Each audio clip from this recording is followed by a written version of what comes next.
What's up, guys? We are back with our next round of Dungeon Crusade.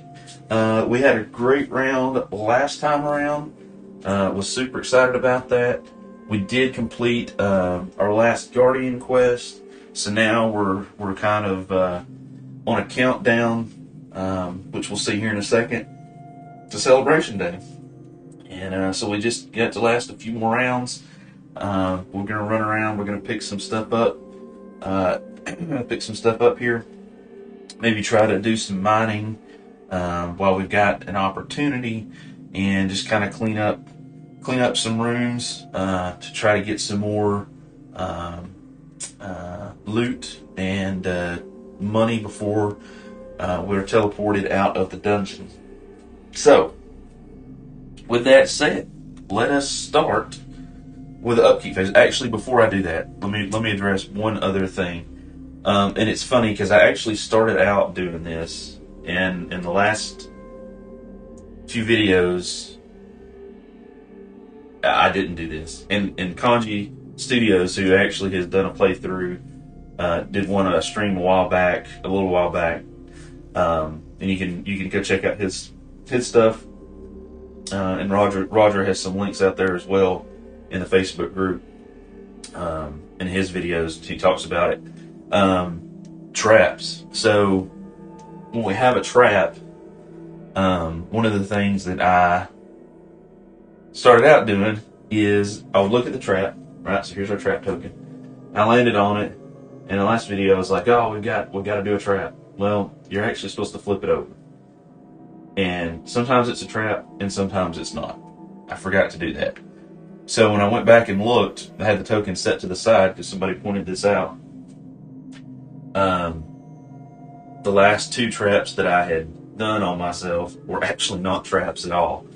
The no trap symbol was there. So the next two traps that I trigger, I'm just gonna set them aside regardless and just say they didn't fire. And that'll get us caught up that way. So let's start with upkeep. We don't have any afflictions. We don't have any torches yet. Unfortunately. We don't have anything channeled. We didn't do that last time. Initiative tokens, I went ahead and set these out. So we're going to do 1 to 3, 4 to 6. And then this is the next part. So we're going to place a red quest token, our red token, on the teleport track. So let's go over to the UI board and let's do that right quick. So over here in the UI board, we're going to place this token right here. So what's going to happen now is we've got 3 turns, including this turn, and we're going to be teleported out. So we're going to do this turn, and then the beginning of the next turn, it'll go here.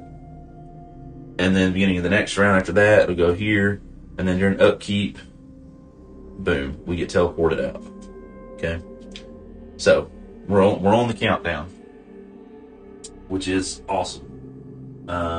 So, that is everything for the upkeep phase. Now let's go to the encounter phase, and let's draw our encounter card.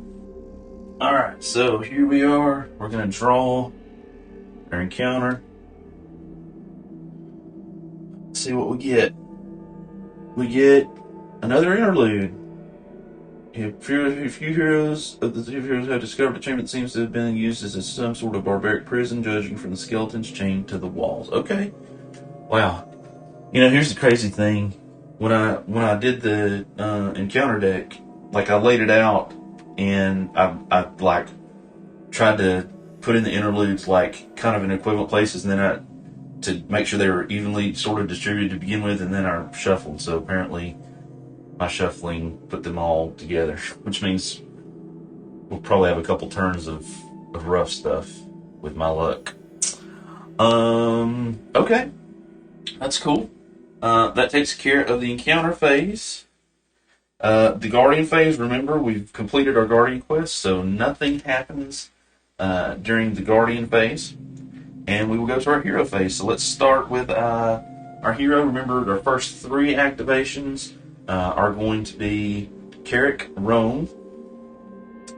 So let's get started with him. Although first, I think we might as well go ahead and run Albus out, let him grab some torches and some picks since he's got all that money on him while we've got the chance.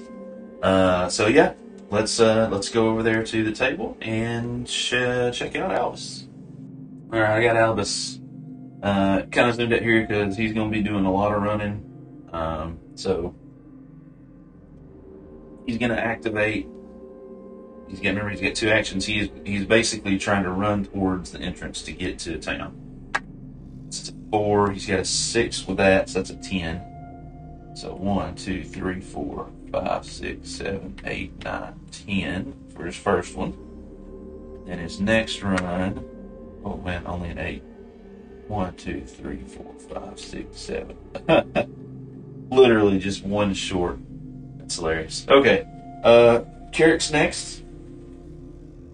He is actually going to head this way as well, and on the way by, he's going to have to take this guy out, I think, because as soon as he passes in front of him, he's going to become raiding. We already have to deal with the footman that's on the way out. But we're going to have to deal with that too. So, all right, yeah. Let's start with Carrick and his first activation. Alright, here we go. So, his first activation. So, there's his token. First activation is going to happen. Remember, he has 2 actions. First action, going to be movement. He has a d6 plus 2. Wow, that's a 3. 1, 2, 3. Okay. Yep, it's going to be moving with the next one. 4. 1, 2, 3, 4. Not within line of sight. This wall, is blocking right there. So we're going to go ahead and go to his second activation. Movement. Oops, can't see that. 5. So that is enough to get 1. So at this point, immediately, that minion becomes a raiding minion. 2, 3, 4. Now we're going to have combat, and that is going to be against the green skeleton. Actually, the green skeletal grunt was already raiding, so we're just taking care of business.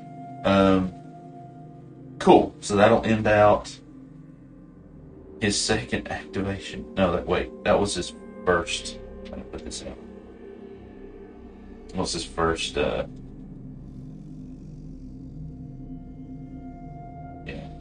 Did I do that right? I don't remember.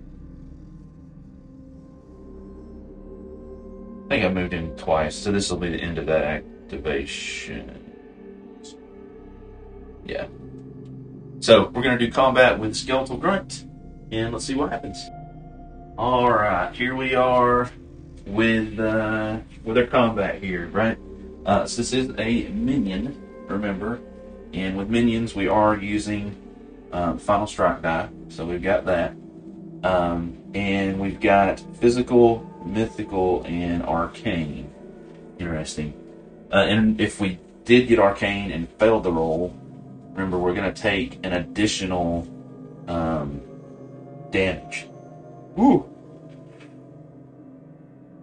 So we would actually take 2 damage. And this skeleton has a special ability, Shield Deflect. For each successful warfare roll a hero makes, when a skeleton grunt will take damage, it rolls a d20. On a 16 to 20, no damage is dealt. So it's possible that we could hit it. We roll this die, a 16 to 20, he didn't actually take any damage. That's going to be interesting. So, let's see what we got. We got our 3 warfare types. Remember, only one of these is going to happen. And it is 1, okay, physical. Best one we could have rolled. Carrick has 4 by default. Our bow here has 4. That's a total of 8. We need a 10. So as long as we roll a 2 or better, this grunt is getting the smack. We did it. Surprisingly, not really. A 2 is the minimum. So he got hit. But now we've got to roll this die. Well, actually, we should roll the final strike die as well at the same time. Oops. Oh, God. We rolled a 1. Actually, which means the final strike did not happen. With a freaking 2, it still didn't happen. Oh my gosh, dice. You suck. Okay, so process the warfare roll first. The warfare roll did hit. Now, the shield deflect activates for each successful warfare roll. Now, note, if we had hit with this final strike die, let's say that it had been, twice as good a roll, that would have been a 2. That would have hit. And even if he deflected this, because this final strike die, this roll is not a warfare roll, he would have hit with a 3. Okay? So it would have been a guaranteed kill. But, as it is, that is not what happened. So as long as let's just roll. If we get a 16 to 20, we're going to cry. And we got an 11, which is not a 16 to 20, so we did kill the skeleton. That was going to be bad if we missed him. So obviously he is no more. We do our loot roll. It's going to be a 20. Well, see, I wasted a really good roll for something I could have done. So yeah, that minion is Gonzo. Cool. Taken care of. Off the board. No more. Beneath. Out of here. So we will, remember, having said that, we will have to, when it comes time to do minions again, we know we're going to be spawning at least 1 extra now because of that. So keep that in mind.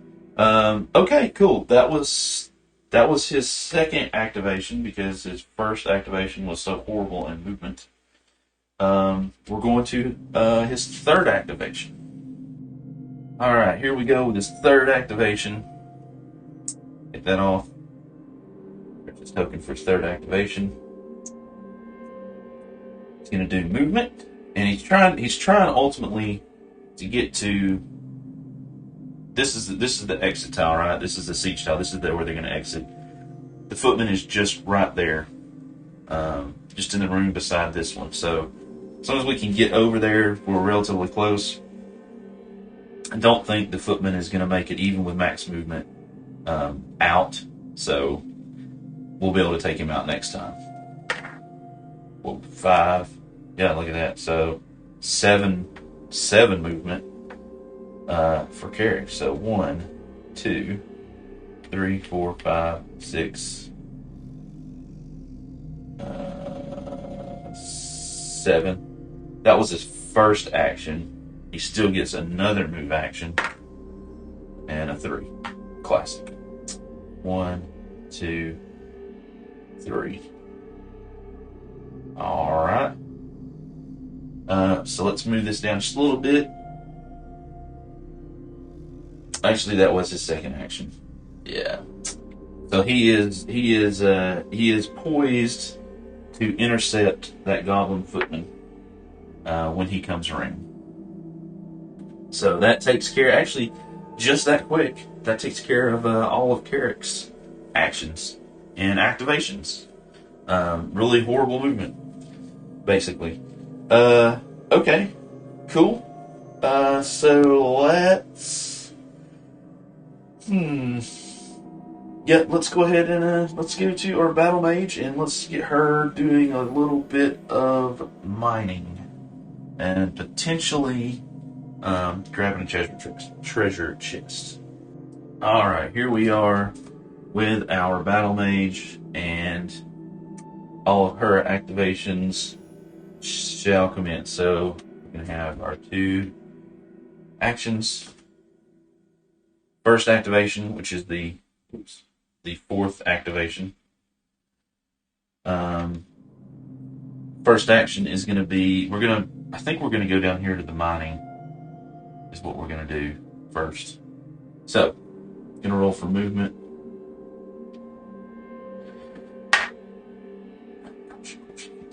It's a 4. So that's a total of 6. That was her first action on that activation. So 1, 2, 3. Oh man. Actually, I take that back. I'm gonna go to the treasure chest because I said because those other traps actually weren't anything. I'm just gonna kind of loop around. What was that? 1, 2, 3, 4, 5, 6. Next action is 4. So 1, 2, 3. So she lands on the treasure chest. Just checking.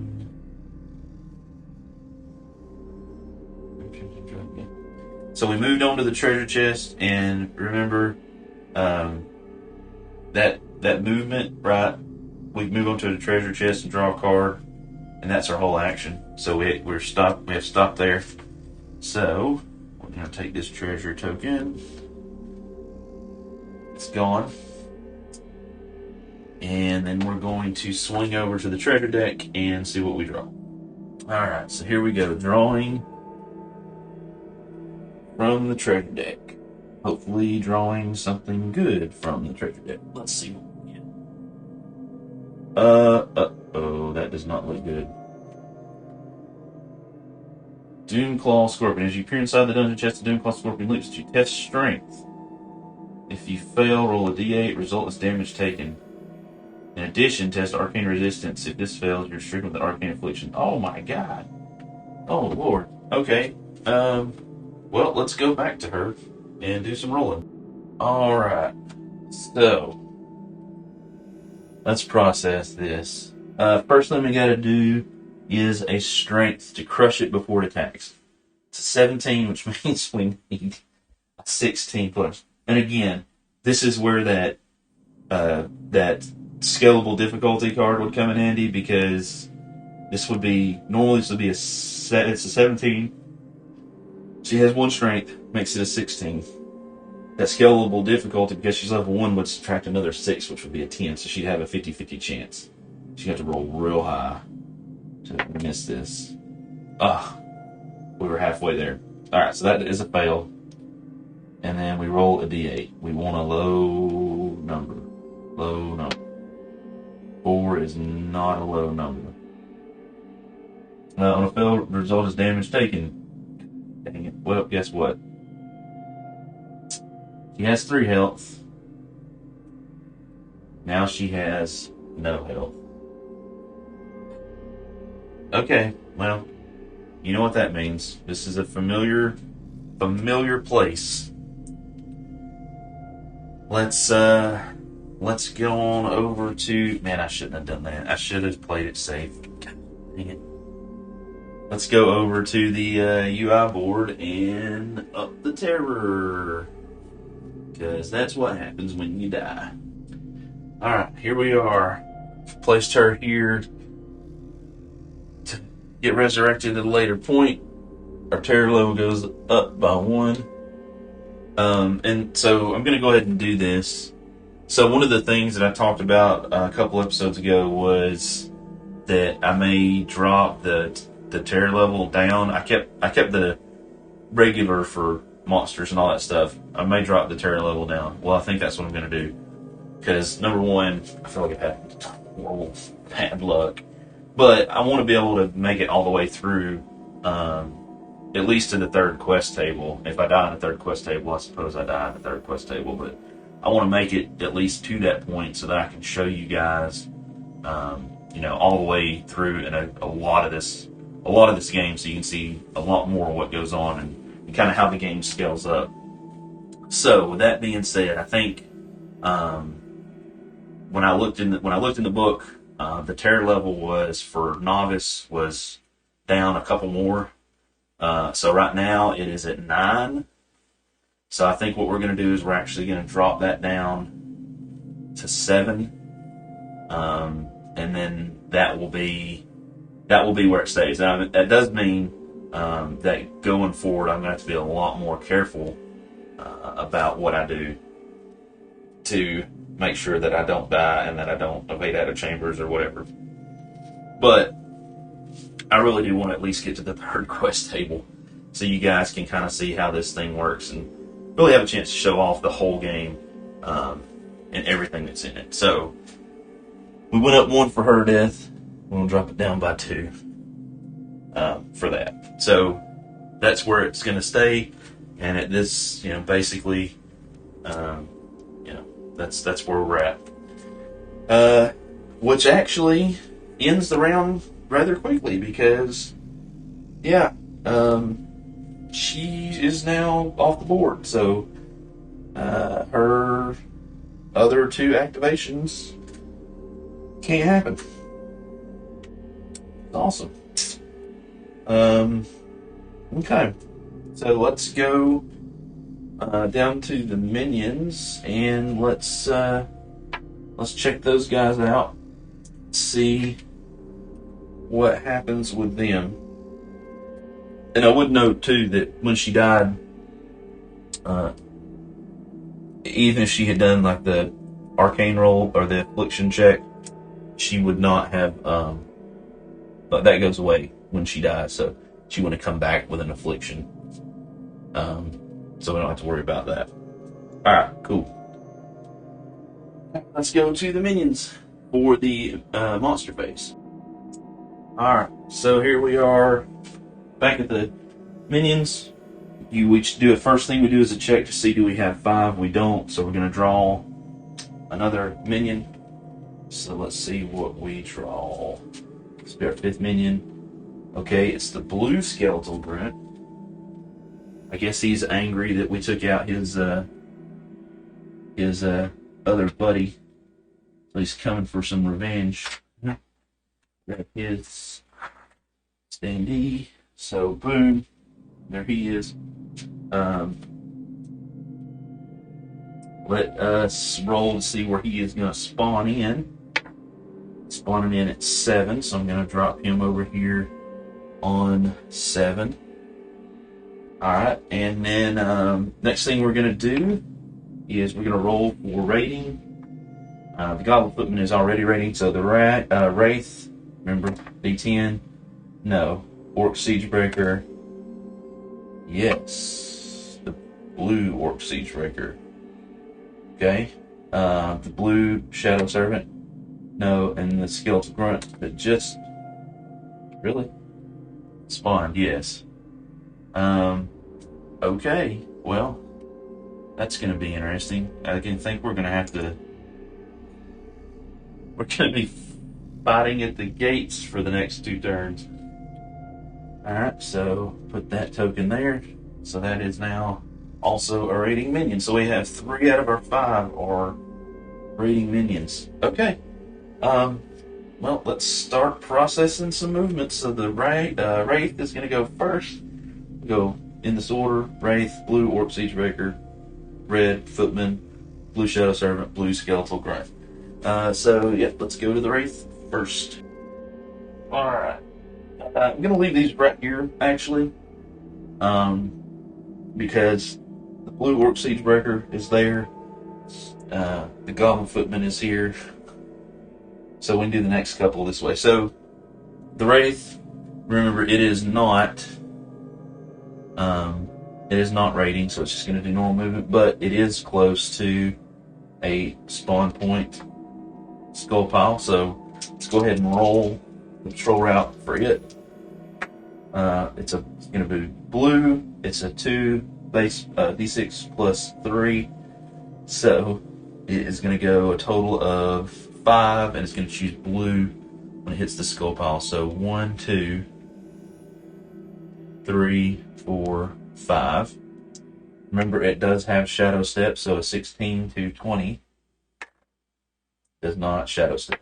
It's good to go. Blue Orc Siegebreaker right here. It is now raiding. The tile it's on just has the 1 bloody arrow, so it is going to basically go down and try to do a straight shot down here to get out of the dungeon. And its movement is a d6 plus 2, has no special abilities. That is a 4, so 1, 2, 3, 4. Alright. Goblin Footman right here. Its movement is a d6 plus 3. Total of 6. So 1, 2, 3, 4, 5, 6. Screeching alarm. When it ends its movement, we roll a d20. This is really academic. Alright, nothing happened because there's nothing close enough to it that would have converted, but just want to make sure we process everything so we don't forget something. Don't want to skip a step. Okay, next up is the Blue Shadow Servant. Alright, Blue Shadow Servant. He is close to a decision point, so that's going to be right here at the skull pile. He's going to make a decision on where to go. He is not rating a d6 plus 3. He does not have the Shadow Step ability, so... Oh, Lord. 6. Wow. So he's going to go 9, choosing orange. So, 1, 2, 3, 4, 5, 6, 7, 8, 9. So, we'll have to wait to see where he goes next time around. And finally, we have the Blue Skeletal Grunt.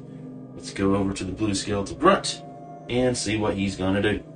Alright, so remember the Blue Skeletal Grunt is rating, but he is on a tile, right, with 2 different arrows. So first thing we got to do is we need to roll to see which direction he's going. A 4 to 6, he's going to go out this way. A 1 to 3, he's going to head this way. He's heading south. So his movement is a d6 plus 2. So he's got a 4, so that's 6 total. So 1, 2, 3, 4, 5. And so I would note that on this tile there's only 1 exit right here. So I'm going to go ahead and point him that way. He only got 1 more movement. 6. So that is his movement, and that ends that round. And not the quickest maybe, but one of the quickest. Of course, when you only have half your activations, because you make stupid decisions. I mean, who knew, man? There could have been, I don't know, 700 or 800 gold in that chest. Yeah, we just don't have a lot of healing, and that's a thing. And don't have a lot of max health either. So hopefully, once we do the celebration day, we're able to get back. We're able to gear up with our gold. Well, we'll do a celebration day, get some gold, gear up, get some of those potions and stuff, and keep them with us so that when something happens, we have options.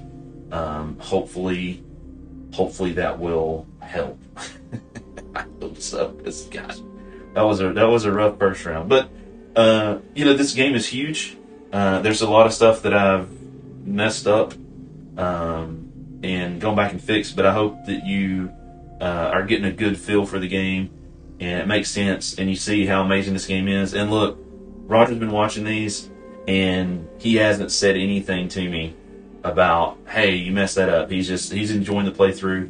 And again, I think that's because Roger is passionate about this game and he likes the gaming and he wants you to make this game your own. So if there's something you want to do different, that you feel like you want to do different because that's your play style or because it's too hard and and you're just feeling defeated, I think, hey, he's all about having fun and enjoying the game, and I think you should do whatever you need to do because it really is a great game. I hope that you can see that. So that's it for this episode, this part. Thank you guys for watching, subscribing. This is Justin from the Board Game Losers. I can't speak this morning. Losers saying, I will see you, my friends, in the next video. Bye, guys.